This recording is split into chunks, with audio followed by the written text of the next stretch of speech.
بسم اللہ الرحمن الرحیم الحمد للہ والصلاة والسلام علی رسول اللہ وعلی آلہ واصحابہ اجمعین اما بعد۔ ناظرین کرام، السلام علیکم ورحمۃ اللہ وبرکاتہ۔ تفہیم دین کی اس محفل کے ہمراہ ہم آپ کی خدمت میں حاضر ہیں۔ آج کی اس ملاقات میں ہمارا موضوع گفتگو ہے حج بیت اللہ، اور اس سے قبل ناظرین کرام گزشتہ ملاقات کے موقع پر ہم اس سلسلے میں گفتگو کر چکے ہیں۔ آج کی اس ملاقات میں اسی سلسلے کو مزید آگے بڑھانے کی غرض سے ہمارے ساتھ تشریف فرما ہے محترم مہمان جناب شیخ سرور عالم صاحب۔ تو آئیے ناظرین اس سلسلے میں انہی کی زبانی مفصل رہنمائی حاصل کی جائے۔ السلام علیکم شیخ۔ وعلیکم السلام۔ ہمارے پروگرام میں آپ کی تشریف آوری یقیناً ہمارے لیے انتہائی باعث مسرت ہے۔ ہم تہہ دل سے آپ کو خوش آمدید کہتے ہیں اور آپ کا شکریہ بھی ادا کرتے ہیں۔ جزاکم اللہ خیرا۔ بارک اللہ فیکم وآتاکم الصحہ والعافیہ۔ آمین یا ربی وإیاکم انشاءاللہ۔ حج بیت اللہ، اس سے قبل گزشتہ ملاقات کے موقع پر اس سلسلے میں آپ نے تذکرہ فرمایا اور یہ کہ ضروری رہنمائی سے ہمیں اور ہمارے ناظرین کو نوازا۔ آج کی اس ملاقات میں ہماری آپ سے یہ گزارش ہے کہ حج کے جو مناسک ہیں، جو اعمال ہیں، لمحہ بلمحہ قدم بقدم، گویا کہ عملی طور پر انسان حج کر رہا ہے، اور یہ کہ انسان گویا کہ تصور کی نگاہ سے اپنے سامنے دیکھ رہا ہے کہ حج کس طرح میں کر رہا ہوں، ابتدا سے انتہا تک ایک ایک مرحلہ بیان فرمائیے گا۔ جی الحمدللہ والصلاۃ والسلام علی رسول اللہ۔ حج کے اعمال شروع ہوتے ہیں کہ آدمی جب میقات پہنچ گیا، جی، اب میقات پر پہنچ کر کے وہاں پر غسل کرے گا اور اپنے سر میں اور بدن میں خوشبو لگائے گا، جی، احرام میں نہیں۔ صحیح۔ پھر احرام کا کپڑا زیبتن کرے گا، پھر اس کے بعد جو بھی وہ حج کرنا چاہتا ہے تینوں میں سے اس کی نیت کرے گا۔ صحیح۔ اگر وہ تمتع کرنا چاہتا ہے تو وہ کہے گا اللہم لبیک عمرہ۔ جی، اگر حج اور عمرہ یعنی ایک ہی ساتھ کرنا چاہتا ہے، قران کی نیت ہے، تو کہے گا لبیک عمرہ و حجن۔ صحیح۔ اور اگر صرف حج کی نیت کرنا چاہتا ہے تو کہے گا اللہم لبیک حجن۔ صحیح ہے۔ پھر اس کے بعد ہر حاجی کے لیے یہ مناسب ہے کہ اس کے بعد وہ تلبیہ زیادہ سے زیادہ تلبیہ جو ہے پکارے، جی، لبیک اللہم لبیک، صحیح۔ آخر تک جو ہے زیادہ سے زیادہ یہ تلبیہ وہ پکارتا رہے۔ جی، یعنی میقات پر پہنچنے کے بعد اس نے احرام باندھا ہے۔ جی اب یہاں سے گویا کہ وہ اصل معاملہ شروع ہو چکا ہے۔ جی اور احرام یعنی جو اس نے لباس پہنا ہے، تو اگر کوئی یہ چاہے کہ میں اپنے گھر سے ہی یا ایئرپورٹ سے ہی وہ لباس پہن لوں تو اس میں بھی کوئی حرج نہیں ہے، جی لیکن میقات سے احرام میں بہت سے فوائد ہیں۔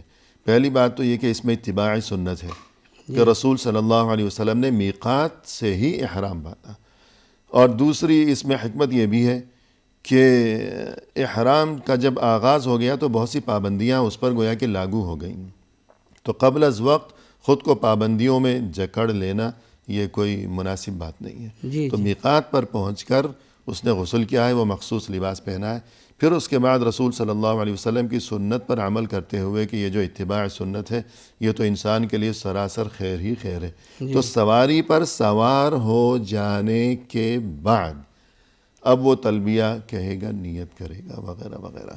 تو اس کے بعد اور یہاں پر ایک بھی خیال رکھنا چاہیے کہ احرام کا کپڑا پہن سکتا ہے کہیں سے بھی، جی، ایک میقات سے پہلے، صحیح ہے۔ البتہ نیت کرے گا۔ جی، کہ اصل احرام نیت کا نام ہے۔ جی صحیح ہے۔ اچھا، آج کل جیسے بعض ملکوں سے جاتے ہیں تو ہوائی جہاز سے جاتے ہیں، جی، ان کو جو ہے پھر میقات سے پہلے اگر وہ احرام نہیں پہنے گا، جی، کپڑے وہ کپڑے، تو ہوائی جہاز میں بدلنا کپڑا یہ سب مشقت ہے۔ مشقت ہے، تو صحیح ہے۔ پہلے سے جی ہاں، وہ مخصوص لباس اگرچہ وہ ایئرپورٹ سے پہن لے یا گھر سے پہن لے، جی، لیکن نیت جو ہے جب ہوائی جہاز میقات کے اوپر سے گزرے گا اور اعلان کریں گے وہ، جی ہاں، بتایا جائے گا تو اس کے بعد وہ نیت کرے گا، وہاں نیت کرے گا، اگرچہ لباس پہلے سے اس نے پہن لیا ہے۔ اور حکمت یہی ہے، ہم نے تذکرہ کیا کہ اتباع سنت ہے کہ میقات سے ہی نیت کی جائے، تو یہ خیر ہی خیر ہے۔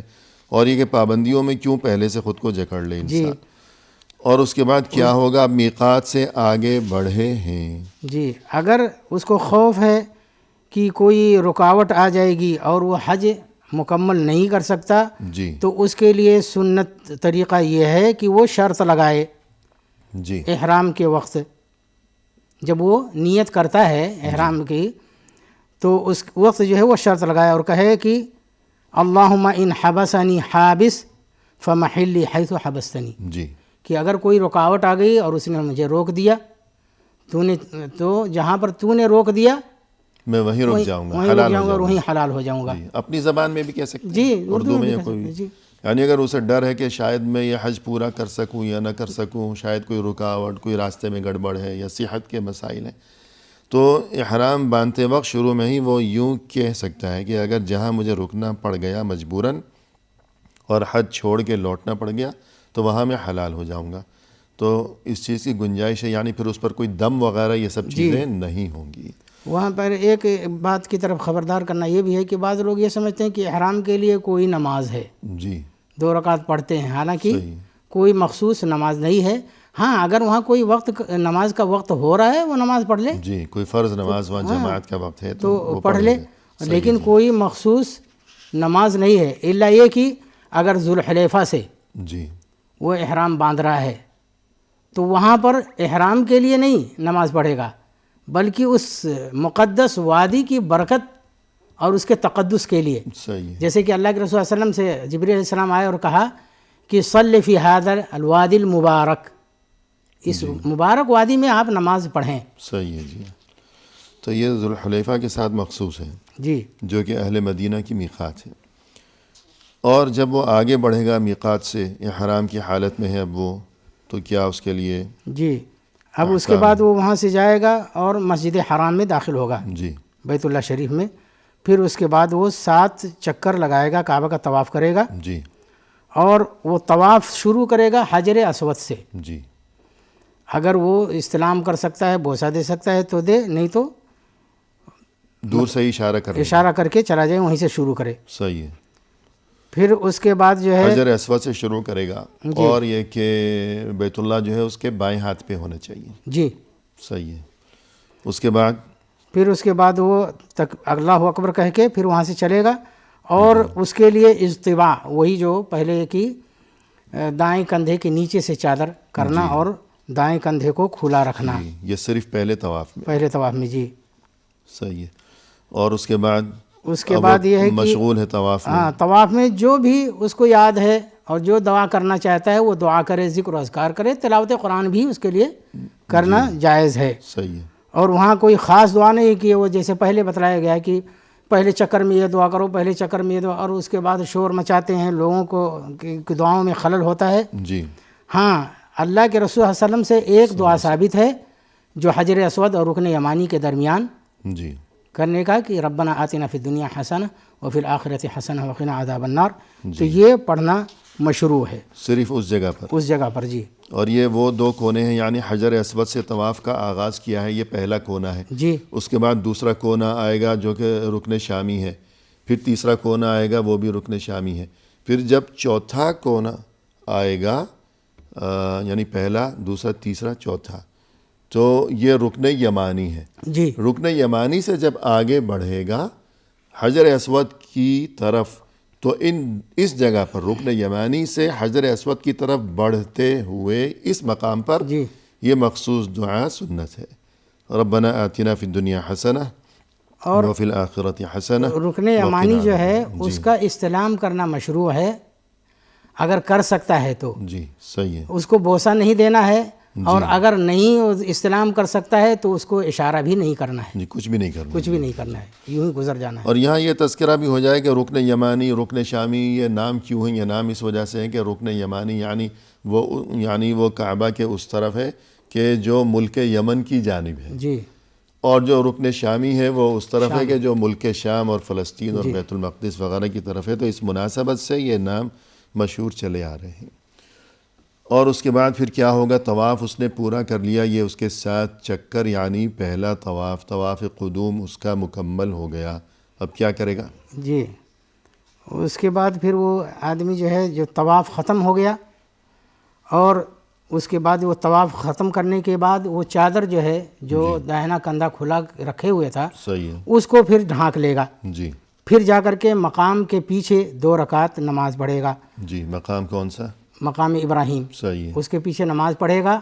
پہلی رکعت کے اندر سورہ فاتحہ اور قل یا ایھا الکافرون، اور دوسری رکعت میں سورہ فاتحہ اور قل ھو اللہ احد، یہ پڑھے گا، یہی مسنون ہے۔ صحیح ہے، اگر وہاں پر میسر ہوا تو پڑھے، لیکن اگر جگہ نہیں ملی تو کہیں پہ بھی پھر پڑھ سکتا ہے۔ جی، مسجد میں کسی بھی جگہ پڑھ جی، لیں۔ اور یہ گویا کہ اس کا طواف مکمل ہو گیا، مکمل ہو گیا۔ جی، اس کے بعد پھر اس کے بعد وہ صفا کی طرف جائے گا، یعنی سعی کی نوبت آئے گی۔ جی، اور یہاں پر یہ طواف ختم کرنے کے بعد جی، اس کے لیے یہ بھی مشروع ہے کہ زمزم کا پانی پیے، صحیح ہے، اس کے بعد جائے صفا کی طرف۔ جی صفا سے جو ہے پھر شروع کرے گا سعی، جی جیسا کہ اللہ تعالیٰ نے قرآن مجید میں بھی ارشاد فرمایا کہ ان الصفا والمروۃ من شعائر اللہ، جی، کہ پہلے صفا کا تذکرہ کیا۔ جی تو صفا سے پھر شروع کرے گا، مروہ آئے گا، مروہ سے پھر صفا جائے گا، تو ایک یعنی چکر یہ ہو گیا کہ صفا سے مروہ تک، اور مروہ سے جی، صفا سے مروہ جانا ایک چکر، جی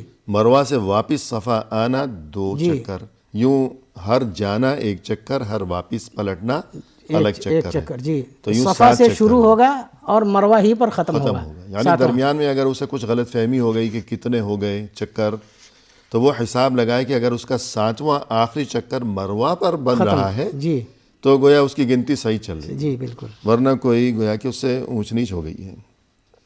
تو سعی کرے گا، پہلے طواف، اس کے بعد سعی کرے گا، صفا سے ابتدا کرے گا، اور اگر وہاں صفا پر کچھ پڑھنا بھی اگر پڑھ سکے، اسے یاد ہے بسہولت، جی تو پڑھے بھی۔ کیا پڑھے گا؟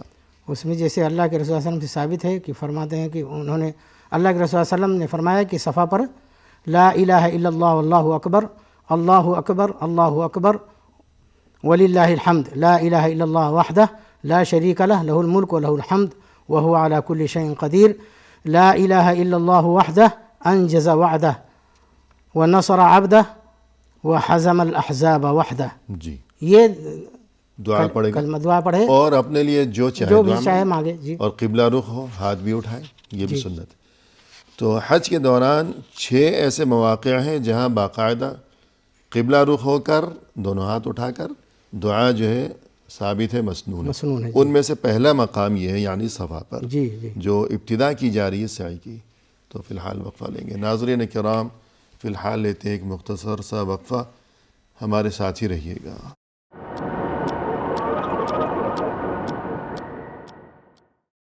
ناظرین، وقفے کے بعد ہم حاضر خدمت ہیں۔ آئیے سلسلہ گفتگو کو مزید آگے بڑھایا جائے اپنے محترم مہمان کی زبانی۔ شیخ، وقفے سے قبل جیسا کہ آج کی اس ملاقات میں ہمارا موضوع ہے حج بیت اللہ، اور گویا کہ حج لمحہ بلمحہ، قدم بقدم، تو آپ نے ارشاد فرمایا کہ میقات پر پہنچ کر حاجی نے مخصوص اعمال انجام دیے، یا جو بھی طریقہ ہے میقات پر پہنچ کر کیا کرنا ہے وہ آپ نے رہنمائی فرمائی۔ اور پھر یہ کہ مکہ پہنچتے ہی سب سے پہلے اس نے طواف کیا ہے۔ طواف سے فراغت کے بعد اب وہ سعی کے لیے منتقل ہوا ہے، جو کہ صفا اور مروہ کے درمیان کی جائے گی۔ تو اس بارے میں گفتگو چل رہی تھی، تو صفا اور مروہ کے درمیان سعی، اس بارے میں مزید اگر آپ کچھ ارشاد فرمانا چاہیں، جی، یا اس کے بعد آگے بڑھے گا حاجی۔ اب صفا سے اس نے شروع کر دیا، مروہ پہنچا، جی مروہ پر بھی پہنچ کر کے وہ جا کر کے وہاں پر دعا کرے گا، جی، اور یہ دوسرا جو ہے وہ موقع دوسری ہے۔ جگہ ہے، دوسرا موقع ہے جہاں پر دعا کرنا ہے۔ جو 6 مواقع ہیں جی، دعا کرنے کی، یہ دوسرا موقع یعنی ویسے تو پورے حج میں ہی جب چاہے دعا کریں، جی، لیکن باقاعدہ قبلہ رخ ہو کر، کھڑے ہو کر، دونوں ہاتھ بلند کر کے 6 ایسے مواقع ہیں جہاں دعا ثابت ہے، مسنون ہے۔ جی تو ان میں سے صفا پہلا موقع ہے، یعنی سعی کی ابتدا میں، اور مروہ دوسرا موقع ہے۔ تو ہر چکر کے موقع پر جب صفا اور مروہ پہ پہنچے گا تو یہ پہلا اور دوسرا، یہ 2 موقع ہیں۔ جی، اس کے بعد یہ جو صفا پر چڑھنا جی اور مروہ پر اور ذکر اور دعا یہ ساری کی ساری چیزیں سنت ہیں. جی یعنی کرے تو بہتر ہے ورنہ کوئی حرج نہیں ہے. جی. صحیح ہے. پھر اس کے بعد یہ ہے کہ اگر آدمی یعنی قران کا حج کر رہا ہے جی یا مفرد ہے یعنی صرف حج کی نیت کر کے گیا ہے تو وہ ان کے ختم ہونے کے بعد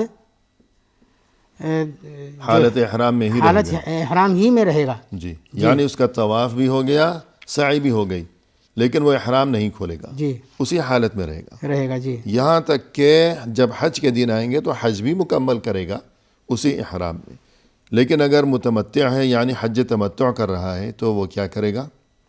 اچھا یہاں پر یہ بھی یاد رکھنا چاہیے کہ جو قارن اور مفرد ہے جی اس کے لیے ڈبل وہ نہیں کرنا پڑے گا بعد میں. صحیح. جی ایک سعی کافی ہے. صحیح. صحیح اور طواف ایک ہی کافی. اگر شروع میں اس نے کر لیا ہے تو بعد میں اسے 10 ذی الحجہ کو ضرورت نہیں ہے جی سعی کی. جی. لیکن جو متمتع ہے کہ جس نے حج تمتع کے لیے وہاں پہنچا ہے تو اس نے وہاں پہنچنے کے بعد یہ عمرہ کیا یعنی طواف کیا، سعی کی. اب اس کے بعد یعنی وہ مروہ سے نکل گیا، سعی ہو گئی پوری. اب کیا کرے گا وہ متمتع جو ہے؟ پھر وہ اپنے یعنی بال کو مڈائے گا یا کہ چھوٹا کروائے گا اور پھر احرام سے وہ نکل جائے گا. جی آزاد ہو گیا. جی. اور معمول کا لباس اس کے لیے ہر وہ چیز جائز ہو جائے گی جو غیر حاجی کے لیے جائز ہے. صحیح ہے. معمول کا لباس پہنے گا، معمول کی زندگی بسر کرے گا جیسے عام ایک نارمل زندگی ہوتی ہے. اب وہ مکہ میں ہی موجود ہے اور جو ہے ذی الحجہ آ گیا اور کیا ہوا پھر اس کے بعد کس تاریخ کو معاملہ شروع ہوگا دوبارہ پھر 8ویں تاریخ کو، ذی الحجہ کی 8ویں تاریخ کو جی حج جو ہے شروع ہو جائے گا. وہیں سے متمتع بھی جو ہے 8 تاریخ کو صحیح ہے احرام باندھے گا اور نیت کرے گا اور اس کے بعد وہاں سے مینا کے لیے روانہ ہو جائیں گے. جی 8 ذی الحجہ کو اب دوبارہ اس نے تیاری کی ہے اور جو مناسک ہیں اصل ان کا آغاز اب پھر سے ایک مشغولیت ہو گئی. 8 ذی الحجہ کو کہ یہ حج کے جو دن ہیں ان میں سے پہلا دن ہے. جی. تو اس نے پہلے دن یعنی 8 ذی الحجہ جسے یوم الترویہ بھی کہا جاتا ہے احرام باندھا ہے. کہاں سے؟ جہاں مقیم ہے وہیں سے. جی. ہر حاجی جہاں پر ہے اپنے گھر میں ہے، مکہ میں ہی موجود ہے، وہیں سے احرام باندھے گا یعنی کہ واپس میقات جائے گا. احرام باندھا ہے. پھر 8 ذی الحجہ کو اب احرام باندھنے کے بعد کیا کرے گا؟ تو وہاں پر جو متمتع وہ احرام باندھے گا اور نیت کرے گا اور قارن اور مفرد جو ہے وہ تو پہلے سے احرام میں ہے. صحیح ہے. تو وہ اپنے احرام ہی پر رہیں گے. جی. اب یہ تینوں ایک ساتھ ہو گئے. جی. اب آگے بڑھیں گے، کہاں جائیں گے؟ جی اعمال حج جو ہے شروع ہو گئے. جی. تو اس کے بعد حاجی کے لیے مسنون یہ ہے کہ وہ مینا کی طرف جائے. صحیح ہے. وہاں پر جا کر کے ظہر اور عصر جو ہے قصر کر کے پڑھے، جمع نہیں کرے، اپنے ٹائم میں پڑھے. جی. مینا میں پہنچ گئے. جی مینا میں پہنچ گیا. پھر اسی طرح سے مغرب اور عشاء بھی یعنی عشاء کو قصر کر کے پڑھے گا، مغرب میں تو قصر ہے ہی نہیں. جی. اور اپنے وقت پر پڑھے گا. جی. یہ 8 ذی الحجہ کو مینا میں یہ ہو رہا ہے. اور پھر وہاں پر مینا کے اندر رات گزارنا یہ مسنون ہے. جی. یعنی 8 اور 9 ذی الحجہ کی درمیانی رات مینا میں گزارنا چاہیے. اب 9 ذی الحجہ کی صبح طلوع ہوئی ہے. جی. اب کیا کیا جائے گا؟ تو طلوع شمس کے بعد 9ویں تاریخ کو 9ویں ذی الحجہ کو وہ عرفہ کی طرف چلے گا. صحیح ہے. وہاں جا کر کے ظہر اور عصر جمع کرے گا اور قصر کے ساتھ پڑھے گا یعنی 2 رکعت پڑھے گا. جی. یہ 9 ذی الحجہ. جی. 9 ذی الحجہ کو صبح حاجی حضرات جو ہیں وہ مینا سے روانہ ہوئے ہیں اور عرفات پہنچے ہیں. عرفات میں پہنچنے کے بعد یہ کہ ظہر اور عصر ایک ساتھ پڑھی جائے گی جمع تقدیم یعنی ظہر کے وقت میں. جی. ظہر کے وقت میں ہی ظہر بھی پڑھی جائے گی، اس کے بعد عصر بھی پڑھی جائے گی ایک ساتھ. اور یہ کہ یہ قصر کر کے پڑھی جائے گی اور ایک اذان ہوگی، 2 اقامتیں ہوں گی. پھر اب سارا دن وہاں عرفات کے میدان میں یعنی 9 ذی الحجہ کو کیا کیا جائے گا؟ کوئی خاص عمل ہے؟ جی. اس عرفات کے اندر پھر وہ دعا کرے گا اور یہاں تک کہ سورج غروب ہو جائے. جی. اور حج کا رکن اعظم یہی ہے. جی. اہم ترین دن یہی ہے 9 ذی الحجہ کے روز عرفات میں جو وقوف ہے، تو یہ اہم ترین دن ہے. جی. تو وہاں دن بھر جو ہے، اور بالخصوص یہ کہ جب وہ ظہر اور عصر پڑ چکا ہے تو خوب دل لگا کر گڑ گڑا کر دعائیں مانگے گا، جی جتنا بھی ہو سکے، خود اپنے لیے، اپنے والدین کے لیے، اپنے اہل و عیال کے لیے، پھر دوستوں کے لیے، تمام مسلمانوں کے لیے جی جو دنیا سے جا چکے ہیں، ان کی مغفرت کے لیے، ان کے بلندی درجات کے لیے، جو زندہ جو ہیں، ان کی موجود صحت۔ ہیں، جو آنے والے ہیں، سبھی کے لیے زیادہ سے زیادہ دعا مانگے اور اپنے دامن میں خیر و خوبی کا سامان سمیٹ لے۔ تو اب یہ 9 ذی الحجہ کا دن چل رہا ہے، اور جگہ ہے کون سی؟ عرفہ۔ میدان عرفات۔ شام ہو گئی، مغرب کی اذان ہو گئی، اب کیا کیا جائے گا؟ اب وہاں سے غروب شمس کے بعد نکلے گا، مغرب نہیں پڑے گا؟ جی نہیں پڑے گا، مزدلفہ آئے گا، جی، اور پھر وہاں عشاء کے وقت میں مغرب اور عشاء دونوں ایک ساتھ پڑے گا۔ جی یعنی 9 تاریخ کی صبح مینا سے پہنچے تھے عرفات، دن بھر وہیں رہے، جی یعنی قدم بقدم، گویا کہ ہم وہیں پر ہیں، یوں سوچیں، اور سارا دن ہم عرفات کے میدان میں رہے۔ جب سورج غروب ہو چکا، نماز ہم نہیں پڑھیں گے، اب ہم مزدلفہ کی جانب روانہ ہو جائیں گے۔ اب کوئی سوچے جس نے ابھی تک حج نہیں کیا کہ یہ مزدلفہ کہاں ہے، تو مزدلفہ کی جانب روانہ ہو جائیں گے، تو اس کا مقصد یہ ہے کہ واپس مینا کی طرف روانہ ہو جائیں گے، کہ جہاں سے صبح ہم یہاں عرفات میں پہنچے تھے، اب اسی طرف واپس روانہ ہو جائیں گے مینا کی طرف، کہ جہاں سے آئے تھے، لیکن سیدھا مینا نہیں جائیں گے، بلکہ درمیان میں ہی مزدلفہ میں رک جائیں گے۔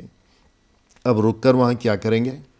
جی وہاں پر رک کر کے مغرب اور عشاء دونوں جمع کر کے پڑھیں گے، جی عشاء کو قصر کر کے پڑھیں گے، صحیح، اور یہ جمع تاخیر ہے، جی یعنی کہ عشاء کے وقت میں مغرب کو ملا کر کے جی، پڑھیں گے۔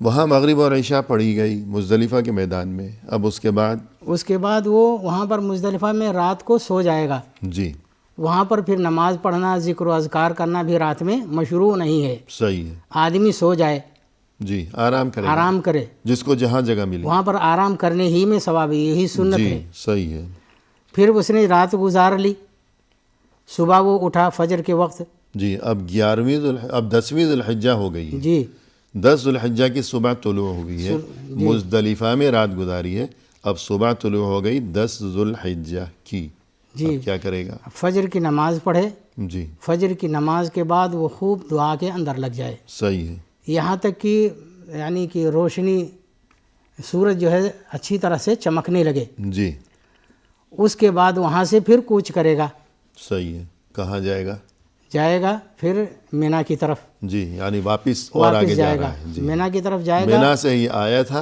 عرفات میں پہنچا تھا، اب عرفات سے 9 ذی الحجہ کی شام کو واپس پلٹا ہے، لیکن مینا جانے کی بجائے راستے میں ہی رک گیا ہے، مزدلفہ میں وہ رات گزاری ہے، جی پھر 10 ذی الحجہ کی صبح کو اور آگے واپس چل پڑا ہے، یعنی مینا کی طرف، جی کہ جہاں سے آیا تھا۔ اب وہ مینا جا پہنچا ہے، کہاں جائے گا؟ سیدھا وہ جائے گا سیدھا جمرہ عقبہ کو رمی کرے گا، یعنی جو بڑا شیطان آج بولتے ہیں، جی اس کو جا کر کے کنکریاں مارے گا، 7 وہ کنکریاں بڑا شیطان کہاں ہے؟ یعنی پہلے چھوٹے جمرے سے گزر جائے گا، پھر درمیانی دوسرے والے سے بھی گزر جائے گا، اور وہ مکہ کے قریب ہے وہ، جی یعنی جب وہ مینا کی طرف سے یوں آیا ہے، تو بلکہ وہ جگہ مینا میں ہی ہے جہاں رمی کی جاتی ہے، تو اپنے خیمے کی طرف سے یا مزدلفہ سے وہ وہاں آیا ہے، تو سب سے پہلا جمرہ مینا کی طرف سے، پھر دوسرا جمرہ، دونوں کو چھوڑ دیا، بالکل آخر میں جو مکہ کی طرف جاتے ہوئے آخر میں جی جو جمرہ ہے، جس کو بڑا جمرہ کہتے ہیں، اس کی رمی کرے گا، کنکریاں مارے گا۔ جی ٹھیک ہے، یہ کام ہو گیا، کنکریاں مار چکا، فجر کے بعد ہی مزدلفہ سے وہاں پہنچتے ہی اب کیا کرے گا اس کے بعد؟ اچھا، یہاں پر یہ بھی جان لینا چاہیے کہ وہ جو جمرہ کبریٰ ہے، یعنی آخری جو جس کو ماریں گے، رمی کریں گے، جی اس کا وقت جو ہے یہ فجر کے طلوع ہونے کے بعد سے لے کر کے جی صبح سے ہی شروع ہو گیا، صبح سے شروع ہو گیا، جیسے مزدلفہ سے وہاں پہنچا ہے فجر کے بعد تو رمی کرے گا، صحیح ہے، جی رمی کرے گا، اس کے بعد وہ پوری رات ہے، جی پوری رات بھی کر سکتا ہے، جی اس میں یہ مطلب یہ سمجھتے ہیں کہ چھوٹا سا وقت ہے تو بہت زیادہ بھیڑ لگا دیتے ہیں، نہیں، بعد میں بھی کر سکتا ہے، پوری رات ہے اس کے جی لیے، آرام سے سارا دن ان کے پاس موقع ہے، رات بھی موقع ہے، تو اتنا رش لگانے کی ضرورت نہیں۔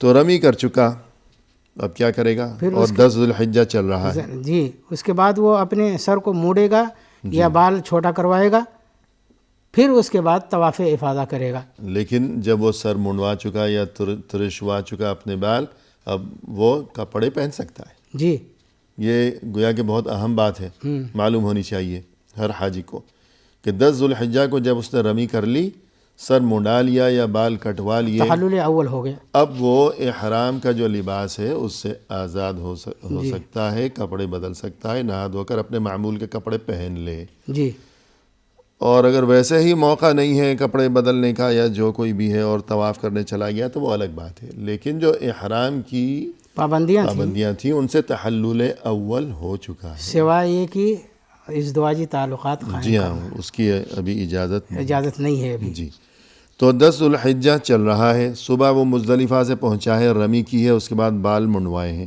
اب اس کے بعد مزید پھر اس کے بعد وہ طواف افاضہ کے لیے جائے گا، جی، جسے طواف افاضہ بھی کہا جاتا ہے، طواف زیارت بھی کہا جاتا ہے، اور طواف حج بھی کہا جاتا ہے، اور جو کہ ارکان حج میں سے جس کے اوپر سعی ہے وہ سعی بھی کرے وہ گا۔ سعی بھی کرے گا۔ جی، جی، تو اب یہ کام بھی ہو گیا، اب اس کے بعد یہ تحلل اول ہو گیا۔ صحیح ہے، اب 10 ذو الحجہ کی شام ہو گئی ہے، اس نے یہ سب کام کر لیے مکہ سے، اب وہ کہاں جائے گا؟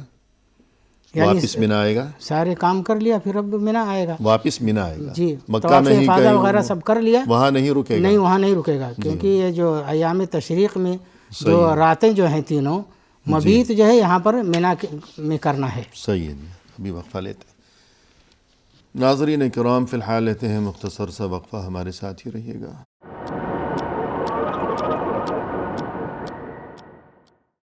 ناظرین کرام، وقفے کے بعد ہم حاضر خدمت ہیں، آئیے سلسلہ گفتگو کو پائے تکمیل تک پہنچایا جائے اپنے محترم مہمان کی زبانی۔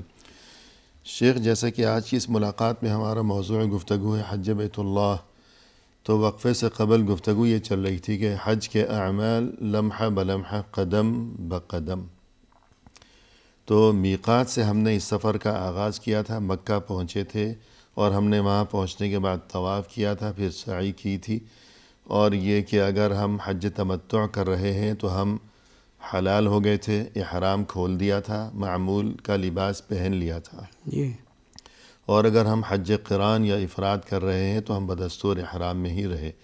پھر 8 ذو الحجہ کو ہمارا حج، وہ تمتع ہو، افراد ہو، قران ہو، جو بھی ہو، اگر تمتع ہے تو ہم نے دوبارہ احرام 8 ذو الحجہ کو باندھا تھا، اور سبھی حاجی وہ کسی بھی قسم کا حج کر رہے ہوں 8 ذو الحجہ کو مکہ سے منی پہنچ گئے تھے، اور پھر یہ کہ وہ رات 8 اور 9 ذو الحجہ کی درمیانی رات منی میں گزارنے کے بعد 9 ذو الحجہ کی صبح کو منی سے عرفات پہنچے تھے۔ پھر 9 ذو الحجہ کی شام کو غروب آفتاب کے بعد واپسی کا سفر شروع ہوا تھا، اور عرفات سے واپس منی نہیں گئے بلکہ درمیان میں مزدلفہ میں رک گئے۔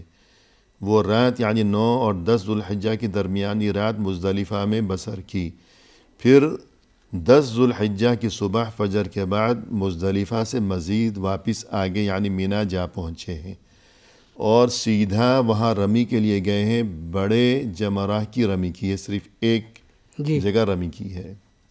اس کے بعد بال منڈوائے ہیں، جس کے ذمہ قربانی ہے اس نے قربانی کی ہے، اور اس کے بعد مکہ پہنچے ہیں، طواف کیا ہے، جس کے ذمہ سعی ہے اس نے سعی کی ہے، اور پھر واپس منی پلٹ آئے۔ 10 ذو الحجہ کا دن پورا گزر چکا، اس کے بعد آگے جی، اس کے بعد 11 ذو الحجہ آ گیا۔ جی، اب اس کے بعد جو ہے تینوں جمرے کو رمی کرنا ہے۔ صحیح ہے، پہلے چھوٹے سے شروع کرے گا، اس کے بعد جو درمیانی ہے اس کو رمی کرے گا، اس کے بعد بڑے والے جمرہ کو جو ہے وہ رمی کرے گا۔ یعنی یہاں 2 فرق ہیں، پہلے دن یعنی 10 ذو الحجہ کو صرف بڑے جمرے کی رمی کی تھی، جی، اور فجر کے بعد کی تھی، جی، مزدلفہ سے پہنچتے ہی، جبکہ دوسرے دن تینوں جمرات کی رمی کی جائے گی، اور صبح سے نہیں کی جائے گی، ظہر کے بعد، بلکہ ظہر کے بعد سے کی جائے گی۔ یہ 2 فرق، زوال کے بعد۔ جی، اب تیسرا دن، اور یہ بھی کہ بالترتیب کرنا ہے، پہلے چھوٹے کو، پھر درمیانی کو، پھر بڑے والے کو. جی، اور پہلے کو جب رمی کر چکے اور دوسرے کی جب رمی کر چکے تو دونوں مقامات پر قبلہ رخ ہو کر دونوں ہاتھ بلند کر کے دعا مسنون ہے. اور رمی بھی کرنا ہے ہر کنکری کے وقت اللہ اکبر کہنا جو ہے جی یہ مسنون ہے. صحیح ہے. تو 11 تاریخ گزر گئی. جی، اس کے بعد 12 تاریخ آ گئی. جی، تو جس طرح سے 11 کو کیا ہے بالکل بعین ہی وہی اعمال 12 کو بھی کریں گے اور وہی ٹائم رہے گا. صحیح ہے. تو اگر کوئی اب 12 کی شام ہو گئی تو اب کیا کیا جائے گا؟ اختیار ہے کہ رہے یا جائے؟ جی، اگر کوئی چلا گیا، کوئی چلا گیا تو کوئی بات نہیں. 12 کی شام کو مینا سے وہ چلا گیا، حج اس کا مکمل ہو گیا. جی، تو اس کی مرضی ہے، جا سکتا ہے. لیکن اگر کوئی چاہے 13 کو بھی وہاں رہے جی تو وہ رہ سکتا ہے اور تینوں کو رمی کرے گا. جی ہاں، لیکن وہ شام تک ہی اس کا وقت ہے. صحیح ہے، یعنی رات کو نہیں. رات کو نہیں. جی. اب اس کے بعد کیا باقی رہ گیا حج میں سے؟ باقی رہ گیا کہ آدمی جو ہے حج اس نے مکمل کر لیا. جی. اب جو آفاقی ہے یعنی جو باہر سے آئے ہیں جی، ان کے لیے طواف وداع یہ ہے واجب ہے. صحیح ہے. کیونکہ اللہ کے رسول صلی اللہ علیہ وسلم نے فرمایا کہ جو بھی آدمی جائے وہاں پر تو اس کا آخری جو کام ہونا چاہیے وہ طواف ہونا چاہیے. اس کو طواف وداع کہتے ہیں. جی، اور یہ واجب ہے. صحیح ہے. جی، یہ بالکل آخر میں کیا جائے. جی، آخر میں کیا جائے، یہ نہیں کہ اس کے بعد پھر اپنا کام کر رہے ہیں. ہاں جی، جیسے انسان کسی کے یہاں مہمان جاتا ہے تو الوداعی ملاقات ہوتی ہے جیسے، تو وہ آخری وقت میں ہی ہوتی ہے. یہ نہیں کہ خوب مل کر اور ایک دوسرے کو دعائیں دے کر اور ایک دوسرے کو الوداع کر کے رخصت کر کے گلے والے مل کے پھر بیٹھ گیا گھر میں. جی، ایسا نہیں، بلکہ بالکل دروازے پر جو الوداعی وقت ہے. تو اسی طرح حاجی اب واپس اپنے وطن جا رہا ہے تو اب وہ آخری وقت میں طواف الوداع کرے گا. تو یہ تو کچھ معاملات ہو گئے حاجی کے بارے میں کہ جسے اللہ نے توفیق سے نوازا، اور یہ کہ حج کے مہینے میں اسے یہ سعادت اللہ کی طرف سے بخشی گئی کہ وہ گیا ہے اور اس نے اللہ کے گھر کا حج کیا ہے. تو یہاں یہ اشارہ بھی مناسب ہوگا کہ مدینہ منورہ روانگی یہ بہت بڑی گویا کہ فضیلت ہے. مسجد نبوی میں نمازیں پڑھنا، وہاں کی زیارت، اس کی بہت بڑی فضیلت ہے. اور یہ کہ وفا کا بھی ایک تقاضا ہے اور محبت کا تقاضا. لیکن اعمال حج سے اس کا تعلق نہیں. حج کے تمام تر اعمال اور صرف مدینہ کا سفر مسجد کے لیے ہے. جی، وہ مسجد کی فضیلت جو ہے جی اس کے لیے کہ وہاں نماز کی مخصوص فضیلت ہے. تو اعمال حج سے اس کا کوئی تعلق نہیں ہے. تو یہ سب گفتگو ہو گئی ان لوگوں کے بارے میں کہ جنہیں اللہ نے یہ سعادت بخشی اور وہ وہاں گئے، انہوں نے حج کیا. تو اب وہ مسلمان جو کہ حج پر نہیں گئے، اور ظاہر ہے کہ اکثریت تو انہی کی ہے، جی، تو کیا ان کے لیے یہ حج اور یہ ذوالحجہ کا مہینہ، حج کا مہینہ، تو اس سے وہ مسلمان جو حج کے لیے نہیں گئے ان کا کوئی تعلق نہیں ہے؟ غافل بیٹھے رہیں گے؟ اللہ تعالیٰ نے چاہا کہ جو حج کرنے نہیں گئے ہیں مسلمان، جی، وہ بھی اجر و ثواب سے محروم نہیں رہیں. جی، تو ان کے لیے جو ہے اور عبادتیں جو مشروع کی ہوئی ہیں. جی، اور جیسے کہ قرآن مجید میں ان 10 دنوں کی فضیلت آئی ہے عشر ذوالحجہ کی چند آیات کے اندر. جی، جیسے کہ اس میں ہے کہ وَاذْكُرُوا اسْمَ اللَّهِ فِي أَيَّامٍ معلومات. جی، ایام معلومات سے مراد جو ہے حج کے ابتدائی ذوالحجہ کے ابتدائی 10 دن ہیں. جی، جی، اچھا، تو یہ اس سے فضیلت ثابت ہوتی ہے. صحیح. اور حدیث میں اللہ کے رسول صلی اللہ علیہ وسلم نے فرمایا ما من ایام العمل الصالح فیہن احب الی اللہ من هذه الایام العشر. کہا کہ اللہ تعالیٰ کو ان 10 دنوں کے اندر جی جو عمل اور عبادت محبوب ہے اور دنوں میں نہیں ہے. صحیح. قالوا یا رسول اللہ ولا الجہاد فی سبیل اللہ. لوگوں نے سوال کیا کہ اللہ کے رسول صلی اللہ علیہ وسلم جہاد فی سبیل اللہ بھی جی نہیں؟ تو کہا کہ ان 10 دنوں میں جو کوئی اچھا کام کرتا ہے تو اس کا اتنا اجر و ثواب ہے کہ جہاد فی سبیل اللہ کا بھی نہیں ہے، بڑھ کر ہے اس سے. جی، تو اللہ کے رسول نے فرمایا ولا الجہاد فی سبیل اللہ. جی، کہا جہاد فی سبیل اللہ کا بھی اتنا اجر و ثواب نہیں ہے، الا استثناء کیا یہاں پر جی، کہ مگر وہ شخص جو اپنی جان اور مال کے ساتھ نکلا اور اس کے بعد پھر لوٹ کر نہیں آیا، لوٹ کر نہیں آیا، اللہ کی راہ میں جہاد کے لیے نکلا، جان بھی وہیں قربان کر دی، مال بھی قربان کر دیا، تو وہ الگ بات ہے. وہ الگ بات ہے. جی، ورنہ یہ کہ ان 10 دنوں میں جو کوئی بھی اچھا کام کرتا ہے تو اس کا اتنا ثواب ہے کہ جہاد سے بھی بڑھ کر ثواب ہے. تو زیادہ سے زیادہ اچھے کاموں کا اہتمام کرنا چاہیے. اگرچہ حج کے لیے نہیں جا سکے, جی اپنی جگہ اپنے وطن میں, اپنے گھر میں, اپنے علاقے میں موجود ہیں, پھر بھی اس موقع کو یعنی ذوالحجہ کے مہینے کو غنیمت جاننا چاہیے. اور مزید ان 10 دنوں میں مخصوص عبادت غیر حاجی کے لیے, جی وہ اس دن کا روزہ ہے. کس دن کا روزہ ارشاد فرمائیے؟ یہ جو یوم عرفہ ہے, جو عرفہ کا دن صحیح ہے, ہے, جی ہاں, اس دن جو ہے روزہ اس کا, کہ اللہ کے رسول صلی اللہ علیہ وسلم نے فرمایا جی کہ یکفر ذنوب سنتین, جی. 2 صيام سال يوم عرفة احتسب على الله أن يكفر السنة التي قبله والسنة التي بعدها. بعدها 2 سال کے گناہوں کا کفارہ ہے. جی, اور یہ بھی ایک یاد رکھنا گزشتہ سال, ایک آئندہ سال. آئندہ سال, جی ہاں, یہ بھی یاد رکھنا چاہیے کہ یہ جو عرفہ سے پہلے جو 8 دن ہیں, جی اس کے اندر بھی کوئی بھی عبادت کرے گا, کوئی بھی عمل کرے گا خیر کا, تو وہ کر سکتا ہے. جی, کوئی روزہ ہی رکھے صحیح, یا صدقہ و خیرات کرے تو اس کا اجر و ثواب بہت زیادہ ہے. جی. اور بالخصوص یہ جو روزہ ہے یوم عرفہ کا, جو حاجی ہے وہ یوم عرفہ کے موقع پر روزہ نہیں رکھیں گے. جی, جو غیر حاجی ہے اس کے لیے اتنی بڑی فضیلت ہے کہ عرفہ کے دن جو کوئی روزہ رکھے گا یعنی 9 ذی الحجہ, تو گزشتہ 1 سال اور آئندہ 1 سال کے تمام گناہ معاف کر دیے جائیں گے. تو لہذا اس موقع سے فائدہ اٹھانا بہت ضروری ہے. جی بالکل. تو اگر کوئی حج کے لیے نہیں بھی گیا تو وہ اس چیز کو یاد رکھے, اس موقع سے فائدہ اٹھائے. اور اس کے بعد تکبیرات ہیں ان دنوں میں, تو یہ بھی ایک بہت بڑی اپنی جگہ عبادت ہے, اگرچہ انسان حج کے لیے نہیں گیا. تو اس بارے میں بھی کچھ فرمائیے گا. جی, اس میں تکبیرات جو ہیں مطلق اور مقید ہیں. جی, مطلق یہ ہے کہ کوئی اس کے لیے وقت نہیں مقرر نہیں ہے, مقرر نہیں اٹھتے ہے. بیٹھتے زیادہ سے زیادہ اللہ جی, اکبر اللہ اکبر, گھر میں ہے, بازار میں ہے, سفر میں ہے, ہر چلتے جگہ پھرتے اٹھتے جی, بیٹھتے. چلتے پھرتے جی, وہ تکبیرات کرتا صحیح ہے. رہے. اور مقید یہ ہے کہ آدمی جو ہے 5 نمازوں کے بعد جو ہے جی وہ تکبیرات میں لگا رہے. جی, کب سے کب تک؟ یوم عرفہ کی فجر سے لے کر یعنی 9 ذی الحجہ کی فجر ایام سے. تشریق جو تینوں ہیں, جی ہاں, یعنی تقریباً 4 دن ہوتے ہیں. جی صحیح ہے, 5 دن. جی ہاں, کہ 9 ذی الحجہ کی فجر سے لے کر جو 13 ذی الحجہ کی عصر ہے, 5 دن ہیں. جی ہاں, جی تو ہر نماز کے بعد تکبیرات کہنی ہے جی پابندی کے ساتھ. اور اس کے علاوہ بھی اٹھتے بیٹھتے جتنا موقع ملے تو ان دنوں میں تکبیرات کی بڑی فضیلت ہے. جی اور اس کے علاوہ ان دنوں میں ایک بہت بڑی عبادت ہے جس کا نام ہے اضحیہ یعنی قربانی. اس بارے میں بھی معلوم ہونا چاہیے کہ قربانی کی کیا فضیلت ہے. قربانی کی فضیلت تو بہت بڑی ہے, کیونکہ یہ ابراہیم علیہ السلام کی سنت ہے, اور اللہ کے رسول صلی اللہ علیہ وسلم 10 سال جو ہے مدینہ میں رہے, جی, اور آپ قربانی کرتے رہے اور مسلمان بھی کرتے رہے.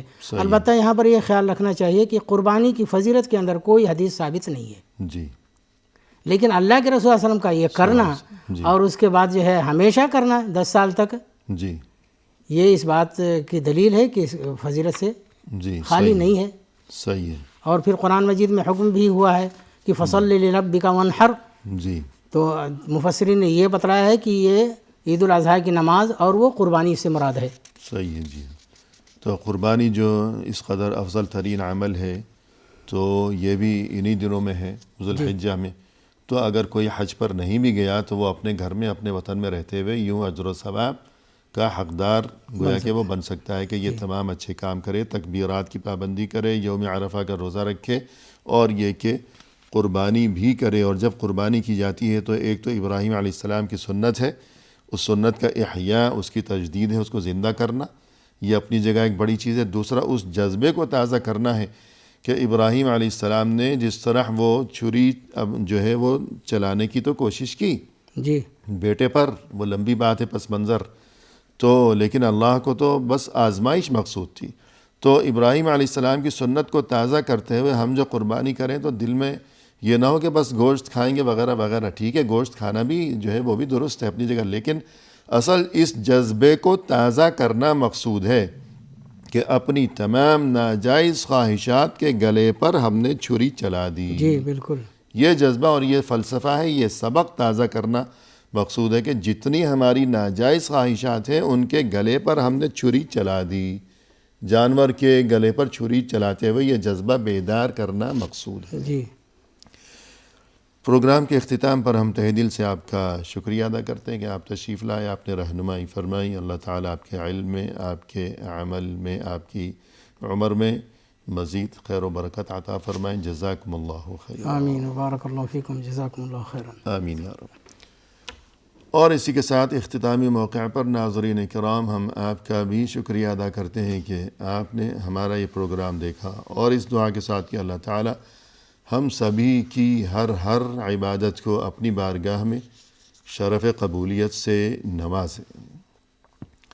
ہمیں دیجیے اجازت اللہ کے حوالے. وآخر دعوانا ان الحمد للہ رب العالمین.